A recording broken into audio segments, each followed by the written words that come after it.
July 14, 1998. The Morrison family gathered at Crystal Lake for their annual summer reunion. 32 people, burgers on the grill, children playing in the water, someone's uncle telling the same joke he'd told for 20 years. Sarah Morrison, age 29, brought her new Polaroid camera. She was excited about it, kept snapping pictures all day.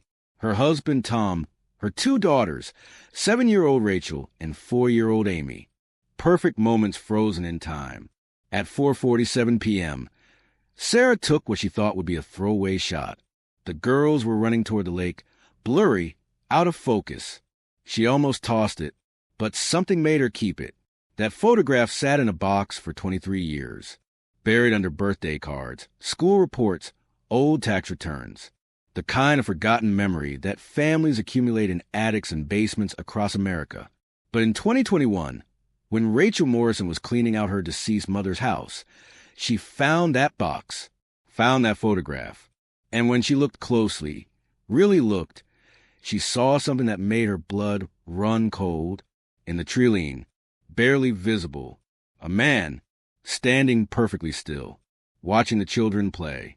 Rachel didn't recognize him. None of the family members did. He wasn't part of the reunion. He shouldn't have been there. But here's what makes this photograph absolutely chilling.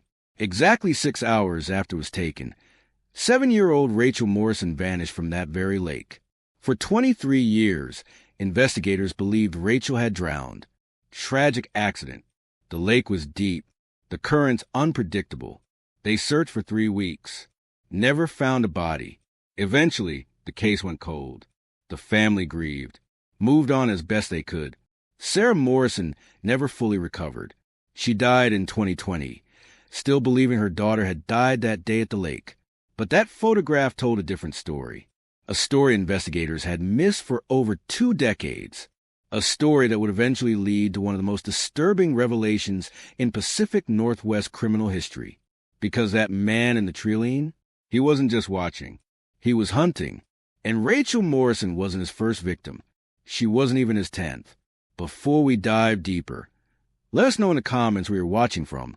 We'd love to hear from you.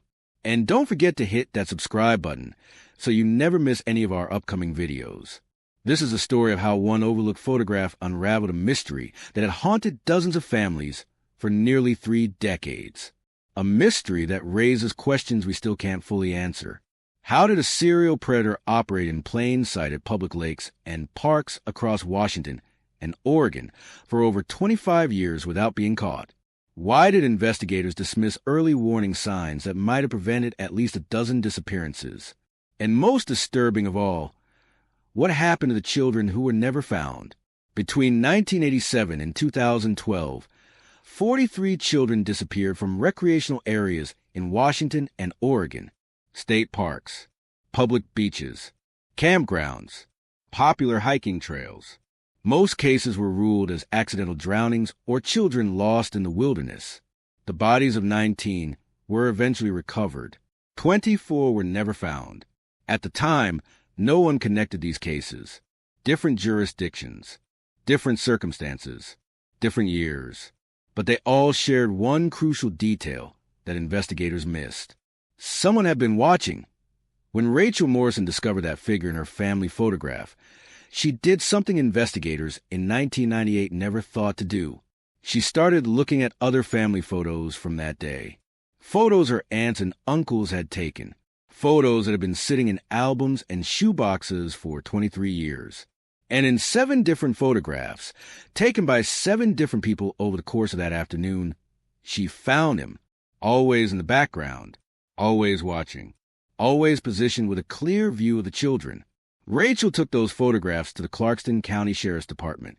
The detective who reviewed them, a man named Robert Chun who'd worked missing persons cases for 15 years, later said it was the most disturbing thing he'd ever seen.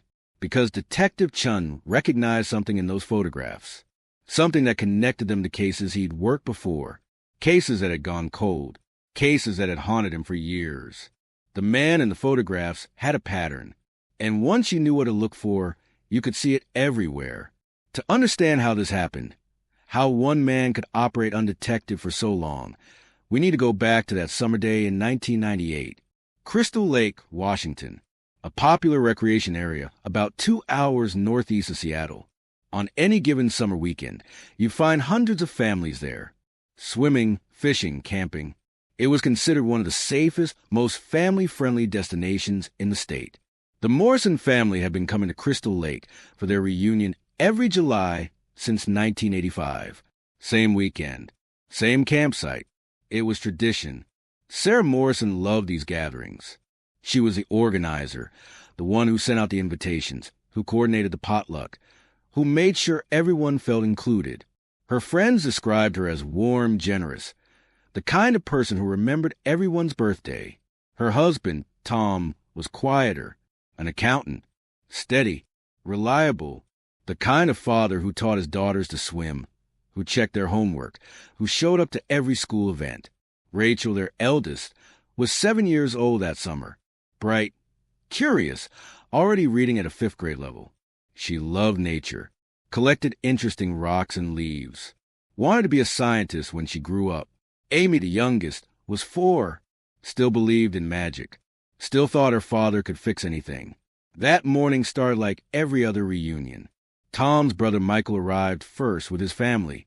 Sarah's sister Jennifer brought her famous potato salad. By noon, 32 people had gathered at their reserved campsite. The children ran wild, the way children do at family gatherings, playing tag, building sandcastles at the water's edge. The adults settled into lawn chairs, catching up on a year's worth of life. Sarah documented everything with her new Polaroid camera. She'd received it as a birthday gift a month before and was still excited about the instant gratification of watching photos develop. But what none of them knew, what they couldn't have known, was that they were being watched. At approximately 2:15 p.m., a man arrived at Crystal Lake. He parked his vehicle. Witnesses would later describe it as a dark blue van in the overflow lot. He didn't bring typical lake equipment. No fishing rod, no picnic basket, no swimming gear. He walked to a spot in the trees roughly 200 yards from the Morrison family campsite, and he waited. Several witnesses would later recall seeing him. A hiker mentioned passing a man who seemed to be just standing there, staring. A couple walking their dog remembered thinking it was odd that someone would stand in the hot sun without moving to shade or water. But in a public park with hundreds of visitors, one person standing alone didn't raise immediate alarm. People assumed he was waiting for someone, maybe taking a break from hiking, maybe bird watching. No one approached him. No one asked if he needed help. He simply watched, and he waited. At 3:30 p.m., the children began asking to swim. The adults agreed with the usual rules. Stay in the shallow area, stay where we can see you, buddy system. Tom Morrison and his brother Michael positioned themselves at the water's edge. Sarah stayed at the campsite with the other adults, occasionally walking down to check on the girls. The man in the trees moved closer. This is when Sarah took most of her photographs. The girls splashing in the water, Tom throwing Amy into the air, Rachel showing off her swimming skills. Normal, happy moments. And in 7 of those photographs, if you look carefully at the background, you can see him getting progressively closer with each shot. At 4:47 p.m., Sarah took the blurry photograph of her daughters running toward the water, the one she almost threw away, the one that would eventually break this case open. In that photo, the man in the trees is closer than he'd been in any previous shot, maybe 50 yards away. His posture suggests he's preparing to move. 15 minutes later, someone started a volleyball game. Most of the adults migrated to the court they'd set up. Tom was called over to even out the teams. The children were told to stay in the shallow water, to stay together, to yell if they needed anything. Rachel Morrison, age 7, was last seen by her cousin. At approximately 5:15 p.m., she'd been collecting interesting shells at the water's edge. By 5:45 p.m., when Sarah called the children for dinner, Rachel didn't come. At first, they weren't worried. Rachel was probably just exploring. She did that sometimes, got distracted by an interesting plant or rock formation. Tom walked the shoreline, calling her name. Michael checked the bathrooms. Sarah asked the other children when they'd last seen her. By 6 p.m., real panic set in. By 6:15 p.m., someone had called 911. Within an hour, 40 volunteers were searching the area. By nightfall, the number had grown to over 100. Search and rescue teams arrived with boats, diving equipment, tracking dogs. The dogs led searchers to the water's edge, then lost the scent. The assumption was immediate. Rachel had drowned. The lake was deep. The bottom was murky. Children drown every summer in lakes, just like this one. The search continued for 3 weeks. Divers explored every inch of the lake bed. Nothing. No body. No clothing. No physical evidence whatsoever. Eventually, the official conclusion was accidental drowning. Body likely swept downstream through an underwater current system that connected to a river 3 miles away. It happened sometimes. Tragic, but not suspicious. The case was classified as a presumed drowning. File closed. The Morrison family was devastated. Sarah fell into a depression. She never fully escaped. Tom threw himself into work, rarely speaking about Rachel except on her birthday and the anniversary of her disappearance. Little Amy, only 4 years old, grew up with the ghost of a sister she barely remembered. But here's what investigators in 1998 didn't know. Couldn't have known without the technology and databases we have today. Rachel Morrison was the 14th child to disappear from a recreational area in Washington and Oregon in an 11-year span. And in 12 of those 14 cases, family members had taken photographs that day. Photographs that sat in boxes and albums for years. Photographs that no one thought to examine closely. Photographs that might have revealed the truth decades earlier. To understand what happened to Rachel Morrison at 5:15 p.m. on July 14, 1998, we need to examine the evidence that would only come to light 23 years later. When Detective Robertson received those 7 photographs from Rachel's sister in 2021, he immediately recognized what he was looking at. He'd worked enough predator cases to understand the pattern. The man in those photographs wasn't just watching randomly. He was studying, assessing, waiting for the exact right moment. Chin brought in a behavioral analyst from the FBI. Together, they examined the photographs chronologically, tracking the man's movements throughout the afternoon. Photo 1. Taken at 2:30 p.m. The man is roughly 250 yards away, positioned with a clear sight line to the Morrison campsite. Photo 2. Taken at 3:15 p.m. He's moved 50 yards closer. His posture suggests he's observing the family dynamics, determining who's watching the children, who's distracted. Photo 3. Taken at 3:45 p.m. Closer still.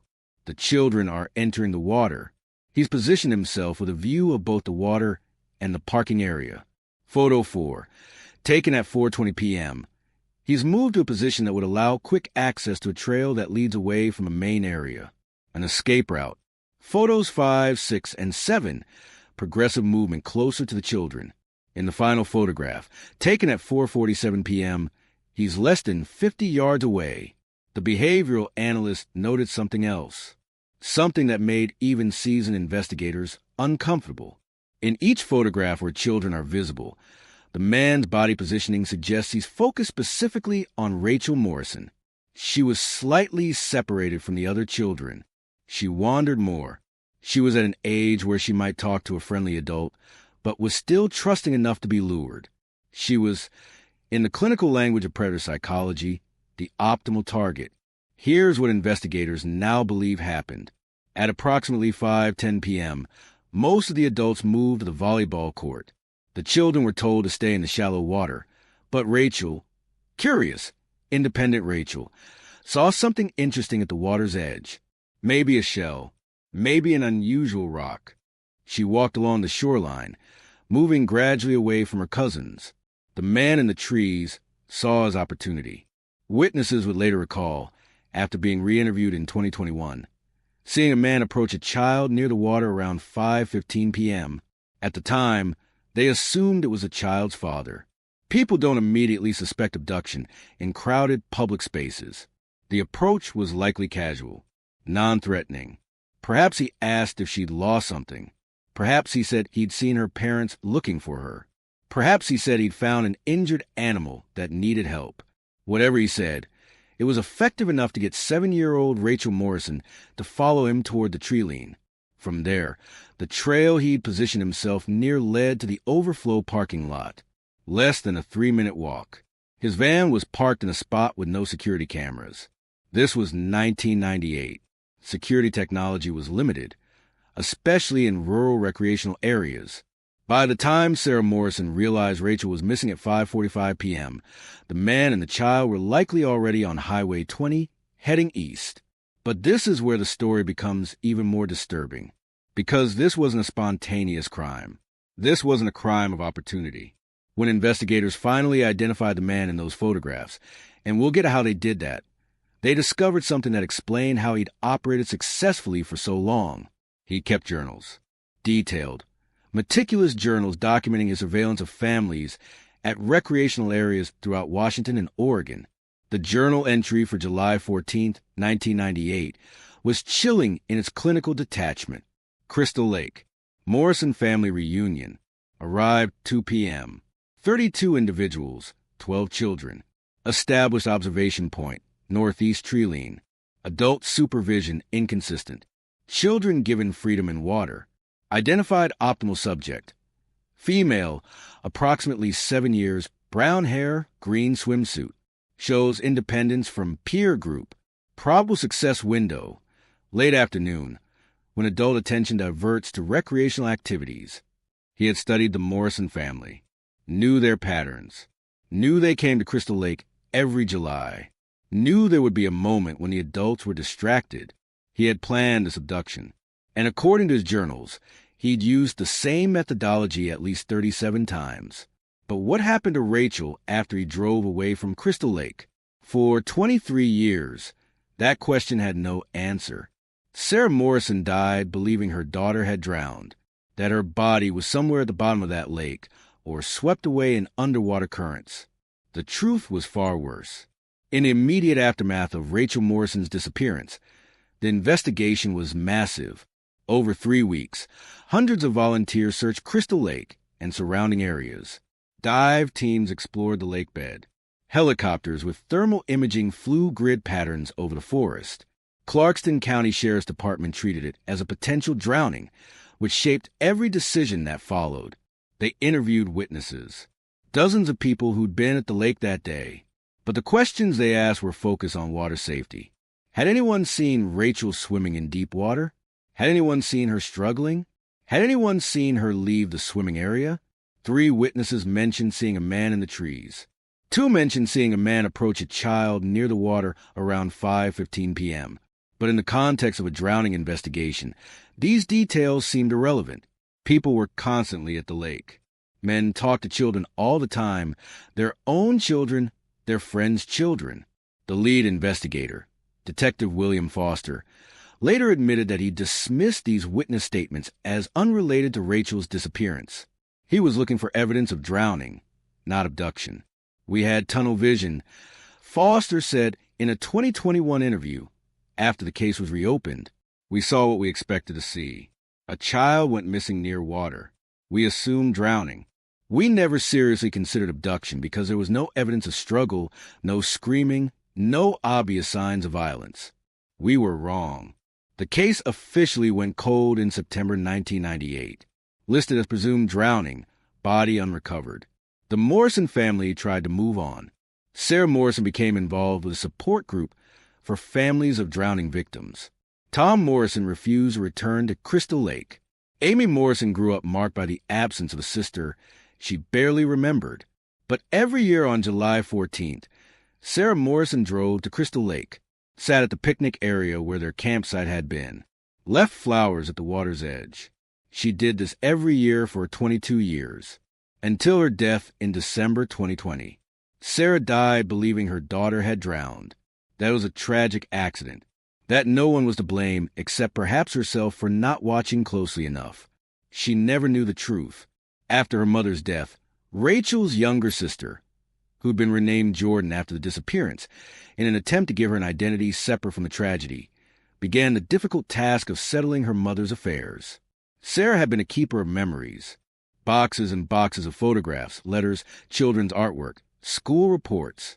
The accumulation of a lifetime, most of it focused on the child she'd lost. Jordan found it overwhelming. Room after room filled with memory boxes. In February 2021, while sorting the materials in her mother's attic, Jordan discovered a box labeled Crystal Lake 1998. Inside were dozens of Polaroid photographs from that final reunion. Photos Jordan had never seen. Photos that had been too painful for Sarah to display, but too precious to discard. Jordan sat on the attic floor and went through them one by one. Her mother, young and happy. Her father, still hopeful. Relatives who'd since passed away. Children who were now adults. And then the photograph of two girls running toward the water. Blurry, imperfect. The kind of photo anyone might have thrown away. Jordan almost had thrown it away. Started to toss it in the discard pile. But something made her look again. Maybe it was the angle of the light. Maybe it was chance. But Jordan's eyes were drawn to the background, to the tree behind her childhood self and her sister, to the figure standing there. Watching to Jordan's first thought was that it must be someone from a reunion, an uncle or cousin, but she didn't recognize the posture, the stance. She pulled out her phone and took a picture of the Polaroid, then zoomed in on the background figure. Dark clothing, baseball cap, hands at his sides. Completely still while everyone around him was in motion. Something about it felt wrong. Jordan went back through the other photographs. Found 6 more where the same figure appeared in the background. Always in the trees.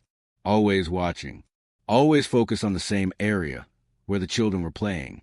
Jordan's hands were shaking when she called the Clarkston County Sheriff's Department. The dispatcher who answered initially tried to refer her to the Archives Department. Cold cases from 1998 weren't active investigations. But Jordan insisted, demanded to speak with someone in the detective division, said she had new evidence in her sister's disappearance. Eventually, she was connected with Detective Robert Chun. Chun had worked for Clarkston County Sheriff's Department for 15 years. He'd reviewed the Morrison case when he first joined the Missing Persons Unit. Knew it was classified as a presumed drowning, but he agreed to meet with Jordan, told her to bring the photographs. When she laid them out on his desk, Chen's expression changed immediately. Where exactly was this taken? He asked. Jordan explained. Crystal Lake, July 14th, 1998, the day her sister vanished. Chen stood and walked to a filing cabinet, pulled out a folder. I need you to look at something, he said. The folder contained evidence from 3 other missing children cases. Cases from different years, different locations, but all involving disappearances from recreational areas. In each case, family members had provided photographs taken the day of the disappearance. And in each set of photographs, if you looked carefully at the backgrounds, you could see a figure, always at a distance, always watching, always wearing the same dark clothing and baseball cap. Chen had noticed the pattern years earlier. 3 cases with similar photographic evidence. But without facial recognition technology, without a clear image, there was nothing he could do. The figures in the backgrounds were too far away, too obscure to identify.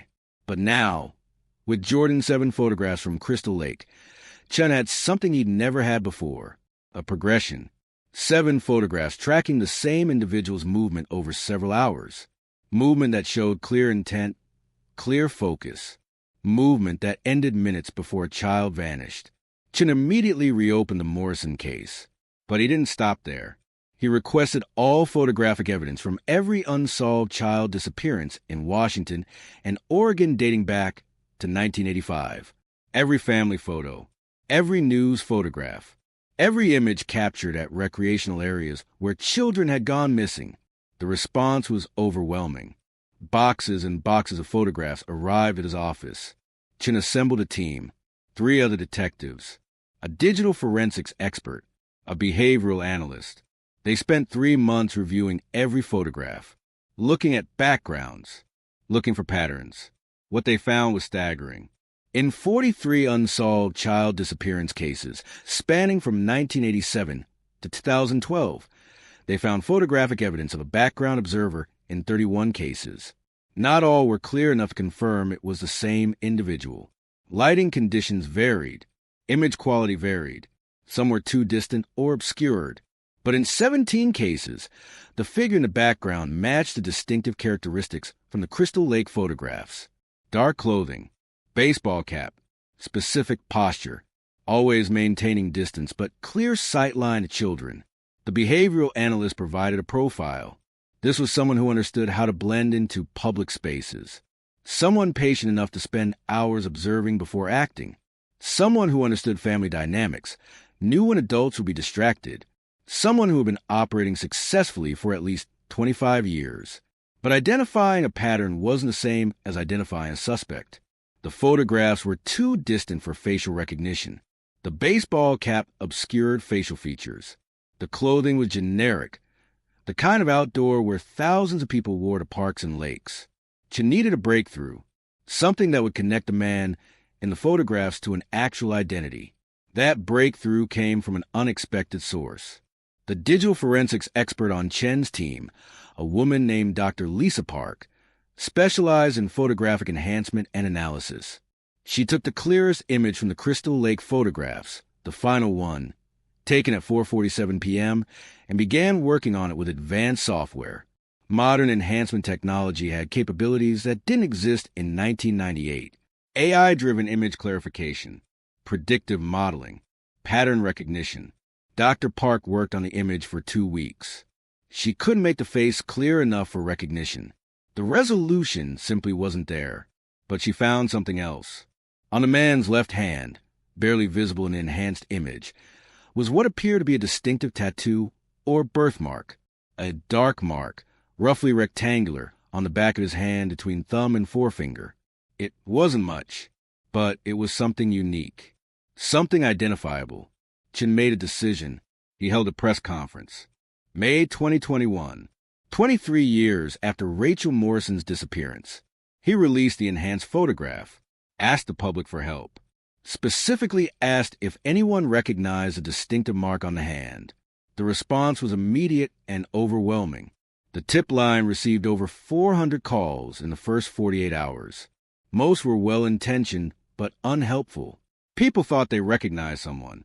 People wanted to help. People had theories. But on the third day, Chen received a call that changed everything. The caller was a woman named Patricia Hendricks. She was 72 years old, lived in a small town called Riverside, about an hour from Seattle. She said she recognized a mark on the hand in the photograph. Her brother had a mark exactly like it, a birthmark he'd had since childhood. Her brother's name was Thomas Whitfield, and he'd worked as a park ranger in Washington and Oregon for 30 years. If you're still watching at this point, drop a comment with your location. We want to know where our viewers are watching from around the United States.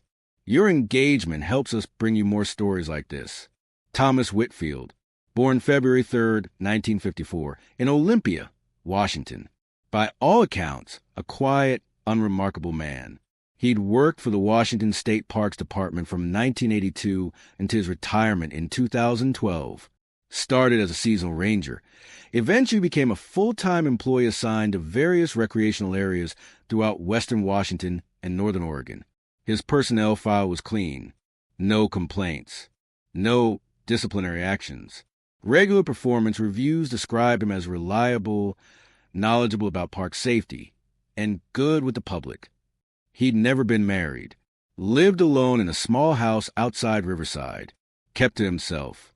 His neighbors described him as polite but private, the kind of person who'd wave hello but never stop to chat.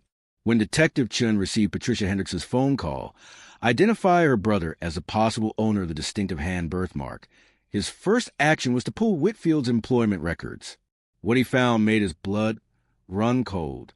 Over his 30-year career, Thomas Whitfield had been assigned to 23 different parks and recreational areas.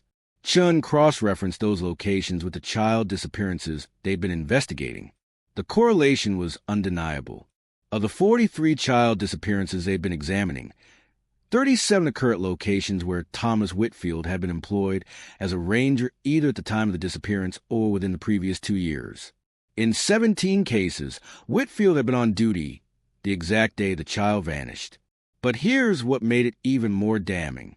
Whitfield's job as a park ranger gave him access to everything a predator would need. He knew park layouts intimately, knew security camera locations, knew which areas had the most foot traffic and which were isolated, knew seasonal patterns, when parks would be crowded and when they'd be empty. He had a park service vehicle, which gave him legitimate reason to be at any park at any time. He had authority, a uniform, a badge. People trusted rangers. Children trusted rangers. And he had something else. He knew when families would be visiting. Many parks required advance reservations for campsites. Those reservations included family names, numbered children, ages, dates of visit, information that would allow someone to plan, to prepare, to select targets. Chin obtained a warrant for Whitfield's property. Given the circumstantial evidence, the birthmark match, the employment correlation, the photographic evidence, a judge approved the search. On May 23, 2021, law enforcement descended on Thomas Whitfield's home. Whitfield wasn't there. According to his sister Patricia, he'd left town 2 days after the press conference where Chen released the enhanced photograph, told her he was going camping. Didn't say where. Didn't say when he'd be back. Patricia hadn't thought anything of it. Her brother went camping frequently. It was normal for him, but the timing was suspicious. The search team entered Whitfield's house with caution, uncertain what they'd find. From the outside, the house looked ordinary. Small, well-maintained, nothing remarkable. But inside, they found a carefully constructed double life. The main living areas were sparse. Minimal furniture, few personal items, a television, a kitchen table, basic necessities. But in the basement, they found something else entirely.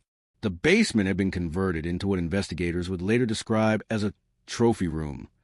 The walls were covered with photographs, hundreds of them, maybe thousands, photographs of children, at parks, at lakes, at campgrounds. Most appear to be candid shots, taken from a distance without the subject's knowledge. But it was what else they found that confirmed their worst fears. Filing cabinets, organized meticulously, each drawer labeled with a year. Inside, detailed files, one for each child who disappeared. Each file contained photographs of the child, taken days or weeks before the disappearance, copies of campsite reservation forms or park permits, showing the family's planned visit, handwritten notes documenting the child's patterns, behaviors, routines, maps marking specific locations within each park, newspaper clippings about the subsequent disappearance and search efforts. The files dated back to 1987. 34 years of meticulous documentation. But here's what made seasoned investigators physically ill. Not all the files were for children who disappeared. Some files contained similar documentation, photographs, notes, maps, but were marked with red X in the corner. These represented children Whitfield had surveilled, but apparently decided not to target. Maybe the opportunity never arose. Maybe circumstances changed. Maybe something made him deem them unsuitable. There were over 60 of these marked files. 60 children who'd been watched, studied, selected as potential victims, but who escaped that fate through sheer chance. Among the unmarked files, the ones representing children who'd actually disappeared, investigators found Rachel Morrison's, photographs of the Morrison family from previous years. Whitfield had been watching them, knew their annual reunion pattern, notes indicating he'd surveilled them at Crystal Lake in 1996 and 1997, but hadn't acted. The notes explained why. Too many adults in 1996. Poor positioning in 1997. But for 1998, he'd written optimal conditions. Proceed. The file included photographs Whitfield himself had taken that day in July 1998. Not the family photos that Jordan Morrison had found. These were his photos. Close-ups of Rachel. Dozens of them. Taken with a telephoto lens as she played in the water, collected shells, ran with her sister. The final photograph in the file was taken at approximately 5:12 p.m. Rachel Morrison, alone at the water's edge, looking down at something in the sand. No other children visible. No adults nearby. The next page in the file was a handwritten entry. Approach successful. Subject compliant. Departed 5:18 p.m. But the files weren't the most disturbing discovery in that basement. Behind a false wall, the kind that requires you to know exactly where to push, investigators found a door. The door led to a second room, smaller, windowless. Inside this room were items that could only be described as trophies: clothing, small shoes, a hair ribbon, a toy compass, a camera, a stuffed animal. Each item carefully preserved, each labeled with a date and initials, each representing a child who'd never been found. The forensic team cataloged 37 items. DNA testing would later confirm they belonged to 37 different children who disappeared from recreational areas between 1987 and 2012. Children whose families had spent decades wondering what happened to them. Children whose remains had never been recovered. Among the items was a small green hair ribbon. The label read, RM July 14, 98, Rachel Morrison. But here's what investigators still didn't find in that house: bodies, remains, any indication of what Whitfield had done with the children after taking them. The trophies proved he'd abducted them. The files proved he'd planned it meticulously. But where were the children? While the forensic team continued processing Whitfield's house, Chen focused on a different kind of evidence. On Whitfield's desk, they'd found a GPS device, the kind hikers used to mark trails and waypoints. Dr. Lisa Park, the digital forensics expert, extracted the data. The device contained 43 saved waypoints, locations scattered throughout the Cascade Mountains and Olympic National Forest, remote locations, miles from established trails, places most hikers would never find. Chun made another decision. He requested search and rescue teams, cadaver dogs, and forensic anthropologists. They would visit every waypoint on that GPS device. The first location was accessed via an abandoned logging road, then a 3-mile hike through dense forest. The cadaver dogs alerted immediately. Beneath a shallow covering of forest debris, they found the remains of 2 children. Based on clothing fragments and dental records, they were identified as siblings who disappeared from a campground in 1989. They'd been missing for 32 years. Over the next 6 weeks, search teams visited all 43 GPS coordinates. At 37 of those locations, they found remains. Some sites contained a single victim. Others contained multiple sets of remains, suggesting Whitfield had used the same burial sites over many years. The forensic anthropologists worked systematically, documenting everything. Cause of death was difficult to determine given the decomposition, but evidence suggested most victims had died from asphyxiation or blunt force trauma within hours or days of their abduction. Whitfield hadn't kept them alive.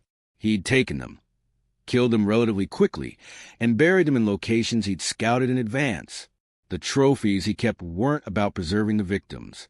They were about preserving his sense of power, his ability to take what he wanted and maintain the secret for decades. By early July 2021, investigators had identified remains from 34 different victims. 3 sets of remains couldn't be identified through available dental records or DNA, but they'd solved 34 cases that had been cold for decades. 34 families finally had answers. Rachel Morrison's remains were found at a location approximately 40 miles from Crystal Lake, deep in the Cascade Mountains. The GPS waypoint was labeled July 14, 98. Jordan Morrison, who'd found the photograph that broke the case open, was notified on July 10, 2021. 23 years and almost 1 month after her sister vanished. Part of me always hoped Rachel was alive somewhere. Jordan said in a later interview that maybe she'd been taken by someone who wanted a daughter, that she was out there living some other life. Finding out the truth, that she'd been killed within hours of being taken. It's devastating, but it's also closure. We can finally bring her home. Rachel Morrison was buried beside her mother, Sarah, who died never knowing what happened to her daughter. The headstone reads, Rachel Elizabeth Morrison, 1991 to 1998, forever 7. Finally home. But there was still one massive question investigators couldn't answer. Where was Thomas Whitfield? He disappeared 2 days after Chen's press conference, before the search warrant, before investigators found his house of horrors. The enhanced photograph had tipped him off. He'd known they were closing in. An APB was issued. His photo was distributed to every law enforcement agency in the country. His vehicle description was broadcast. Border crossings were monitored. But Whitfield had spent 30 years learning how to disappear in the wilderness. He knew the terrain, knew how to avoid detection. 3 months passed. No sightings, no leads. Some investigators theorized he fled to Canada or Mexico. Others thought he might be living off-grid in remote forest, using the survival skills he developed over decades as a ranger. There was even speculation he might have killed himself, unable to face exposure and prosecution. But then, in August 2021, a hiker in Olympic National Forest found something unusual. A campsite, recently abandoned, still containing supplies. And on a tree near the campsite, carved into the bark, was a message. You found them, but you'll never find me. The wilderness keeps its secrets. The handwriting matched samples from Whitfield's files. He was alive. He was watching the news coverage. He was taunting investigators. But he'd made a mistake. At the campsite, forensic teams found DNA evidence. Hair, skin cells. Enough for a definitive match to Thomas Whitfield. But they also found something else, a small first aid kit. Inside were prescription medications. Medications for a serious heart condition. Chun contacted Whitfield's doctor, learned that Whitfield had been prescribed these medications 6 months earlier. He had a progressive heart condition that required daily medication and regular monitoring. Without the medications, Whitfield would likely experience increasingly severe symptoms. Eventually, his heart would fail. The prescription had been filled in May 2021, before he disappeared. A 90-day supply. By August, that supply would be nearly depleted. Chin made a calculation. Whitfield was running out of time. He'd need to either seek medical attention, which would expose him, or obtain more medication illegally, which would create a trail, or he'd simply let his condition kill him. Chin focused surveillance on pharmacies and medical clinics in rural areas near national forests, circulated Whitfield's photo with special attention to his heart condition, instructed officers to watch for anyone matching his description seeking cardiac medication. The breakthrough came on September 14, 2021. A pharmacist in a tiny town called Forks, Washington, population 3,800, called the FBI tip line. A man matching Whitfield's description had attempted to fill a prescription for cardiac medication using a fake name and ID. The pharmacist, who'd been following the case closely, became suspicious. She'd engage him in conversation while quietly triggering a silent alarm. The man had realized something was wrong and fled before police arrived. But security cameras captured his image. It was definitely Thomas Whitfield. More importantly, the pharmacist had noticed he was sweating profusely, his skin was pale, and his hands were shaking. All symptoms of his heart condition worsening. He was running out of time. Chin made a decision. They knew the general area where Whitfield was hiding. Olympic National Forest, near Forks. He requested every available resource. Search teams, helicopters, thermal imaging, K-9 units. If Whitfield was that desperate for medication, he was in crisis. He wouldn't be able to travel far or fast. The search lasted 5 days. On September 19, 2021, a helicopter using thermal imaging detected a heat signature in a heavily forested area about 12 miles from where the pharmacy incident had occurred. A ground team was dispatched. They found Thomas Whitfield in a small, cave-like depression beneath an overhang of rock.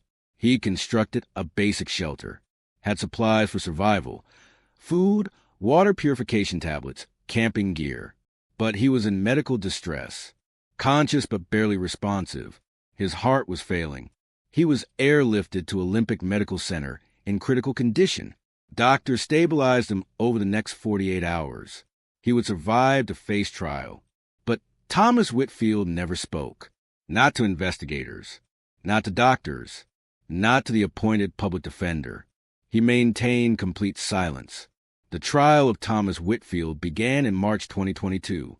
He faced 34 counts of first-degree murder, 37 counts of kidnapping, and numerous other charges related to his decades of predatory behavior. The evidence was overwhelming. The files, The GPS coordinates, the remains, the trophies, his employment records correlating with disappearances. Families of victims filled the courtroom. Some had waited over 30 years for answers, for justice. Jordan Morrison was there every day, sitting in the front row, holding a photograph of her sister, Rachel. Whitfield sat silently. His attorney entered a plea of not guilty, though she acknowledged the evidence was damning. The defense strategy was to argue diminished capacity due to mental illness. Psychiatric evaluations had diagnosed Whitfield with antisocial personality disorder and possible psychopathy. The defense argued he couldn't fully comprehend the moral implications of his actions. But the prosecution, led by Assistant District Attorney Michael Torres, presented evidence that showed Whitfield's actions were calculated, planned, and executed with full awareness of their illegality. The files demonstrated clear understanding of right and wrong. Whitfield had hidden his crimes, had covered his tracks, had maintained a false public persona for decades. These weren't the actions of someone who didn't understand morality. These were the actions of someone who understood it perfectly and chose to violate it anyway. The trial lasted 7 weeks. Testimony from forensic experts, from family members of victims, from Park Service colleagues who'd worked with Whitfield for years and never suspected. One witness, a former ranger who'd shared shifts with Whitfield in the 1990s, testified that Whitfield had once commented on how easy it would be for someone to disappear in the forest if they knew the right places. At the time, the colleague had thought it was just ranger talk, professional knowledge shared between peers. Looking back, it felt like confession. Throughout the trial, Whitfield remained silent, showed no emotion, no remorse, no reaction when photographs of his victims were displayed, when their names were read aloud, when their families described the decades of anguish, of not knowing, of hoping against hope for a miracle that would never come. But then came the moment that would define the trial's conclusion. On the final day of testimony, the prosecution called its last witness, Dr. Alan Richter, a forensic psychologist who'd spent months evaluating Whitfield. Dr. Richter testified that in one of their sessions, Whitfield had finally spoken, just once, a single statement. The prosecution asked Dr. Richter to repeat what Whitfield had said. Dr. Richter looked directly at the jury. He said, "They trusted me. That's what I took. Not their lives. Anyone can take a life. I took their trust, their parents' trust, society's trust. The uniform meant they didn't run. The badge meant they followed. That's the power, not the killing, the trust." The courtroom erupted. Families of victims stood. Some screamed at Whitfield. Some collapsed in grief. The judge called for order, called for a recess.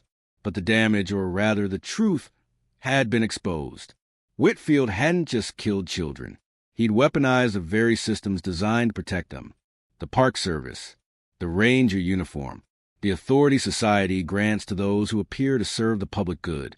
He'd turned protection into predation, and he'd understood exactly what he was doing. The jury deliberated for less than 4 hours. Guilty on all counts. The sentencing hearing came 2 weeks later. Under Washington state law, which had abolished the death penalty in 2018, Whitfield faced life in prison without possibility of parole on each murder count. But before the sentence was formally imposed, the judge allowed victim impact statements. 34 families. Some spoke. Some couldn't, overcome with emotion. Jordan Morrison spoke for her family. "My sister Rachel was 7 years old," she said, her voice steady despite tears. "She loved rocks and science. She wanted to be a geologist. She was kind. She was curious. She was my sister. Thomas Whitfield took her from us on a beautiful summer day when we were supposed to be making memories. He took her and he killed her, and he buried her in the woods like she was nothing. But she wasn't nothing. She was everything to us. My mother died without knowing what happened. She blamed herself, thought she should have watched more carefully, thought it was her fault. But it wasn't her fault. It was his, only his. And I want him to know that he didn't win. He took Rachel's life, but he didn't take her memory. We remember her. We will always remember her. And now the world knows what he did. He's not a ghost anymore. He's not a shadow in the background of a photograph. He's just a cruel, broken man who will die in prison, forgotten, while Rachel will be remembered with love. The judge imposed a maximum sentence, 34 consecutive life terms without possibility of parole.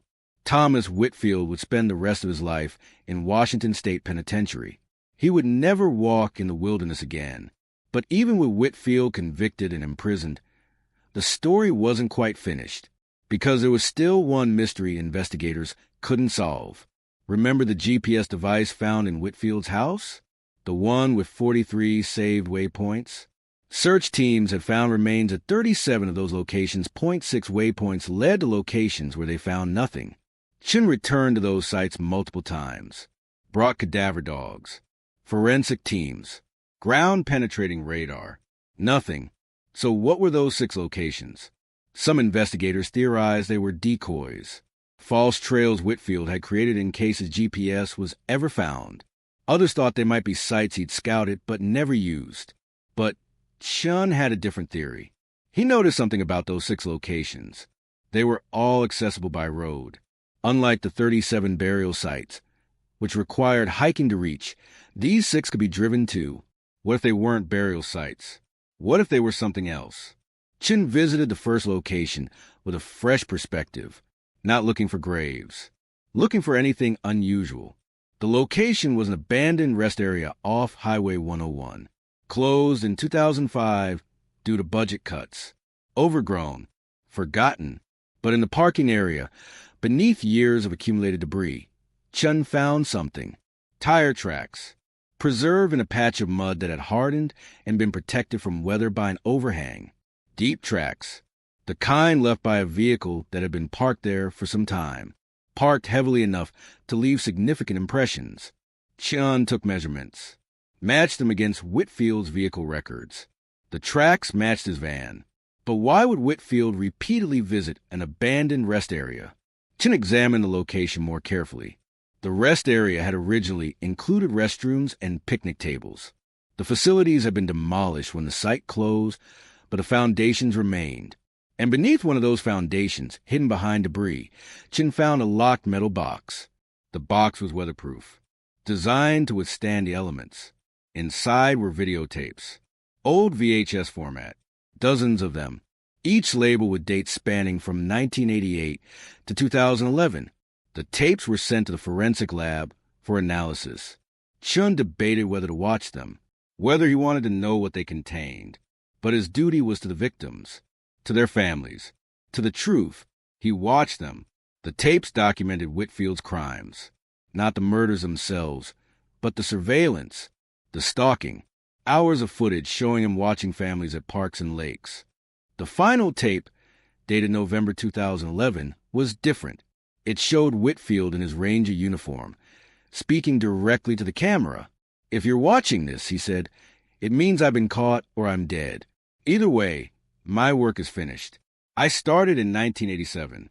34 successful acquisitions over 25 years. Each one planned. Each one executed perfectly. But there's something you should know. Something that will haunt you. I kept trophies from 37 children. You found them. Congratulations. But I told you I had 34 successful acquisitions. Do the math. 3 children unaccounted for. 3 trophies without corresponding remains found at burial sites." Chin immediately pulled the evidence logs, checked which trophies hadn't been matched to recovered remains. 3 items. A small tennis shoe, labeled CW June 22nd. 04. A friendship bracelet, labeled TP August 15th, 07. A toy airplane, labeled MH November 3rd, 11. Chun cross-referenced with missing children cases. Christina Walsh, age 6, disappeared from a campground in 2004.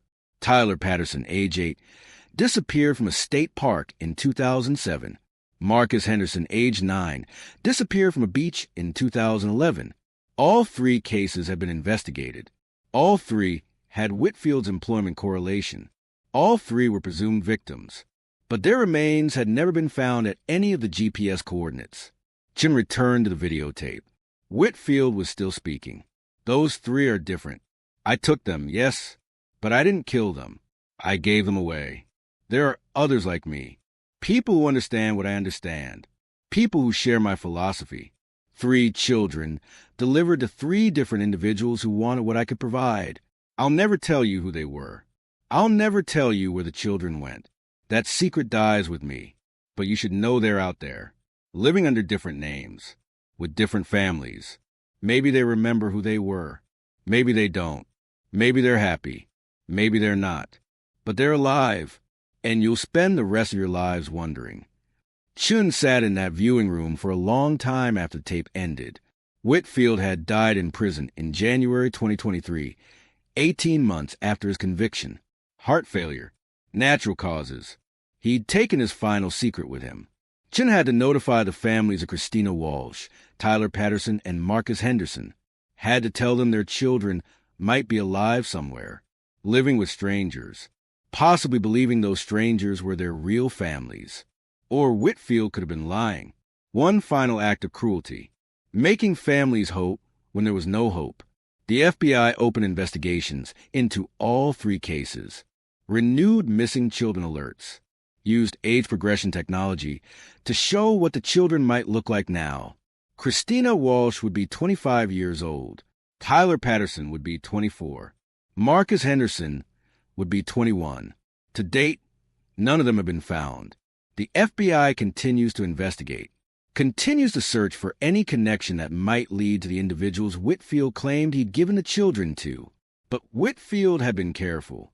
His files on those 3 cases contained minimal information, just the trophies and basic details about the abductions.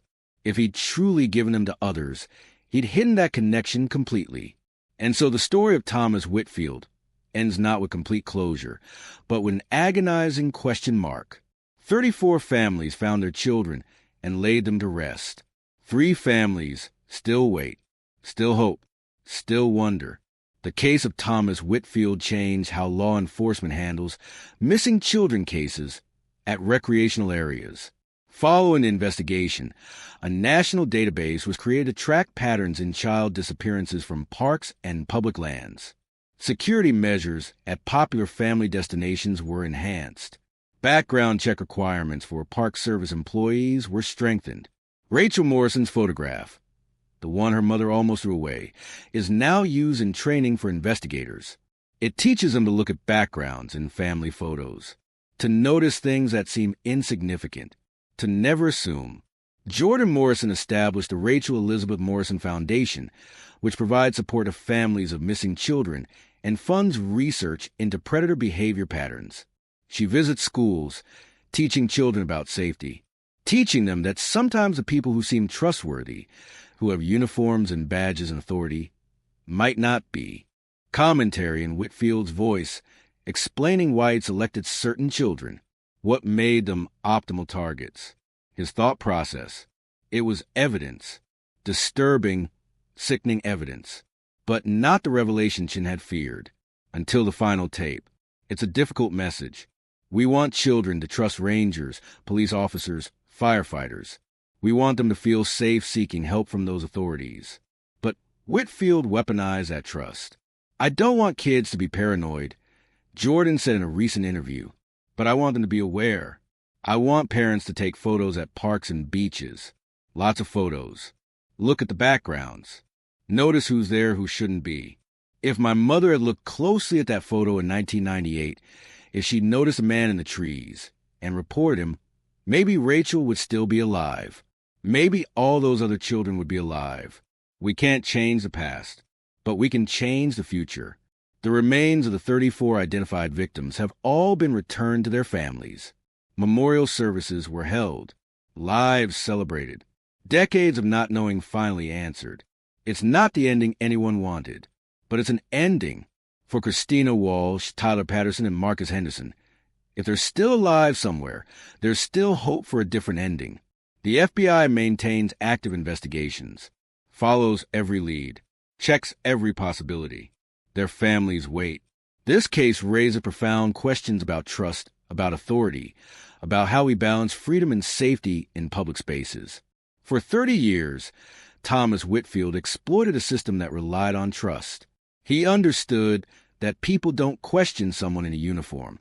that children are taught to respect authority, that families feel safe in designated recreational areas.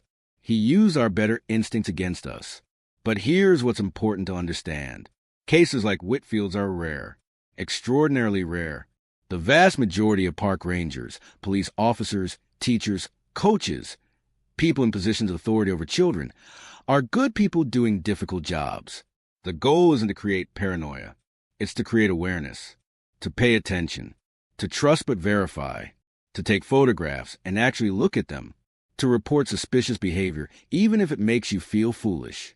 Because somewhere in those backgrounds, in those overlooked details, might be the evidence that saves a life. Rachel Morrison's photograph sat in a box for 23 years.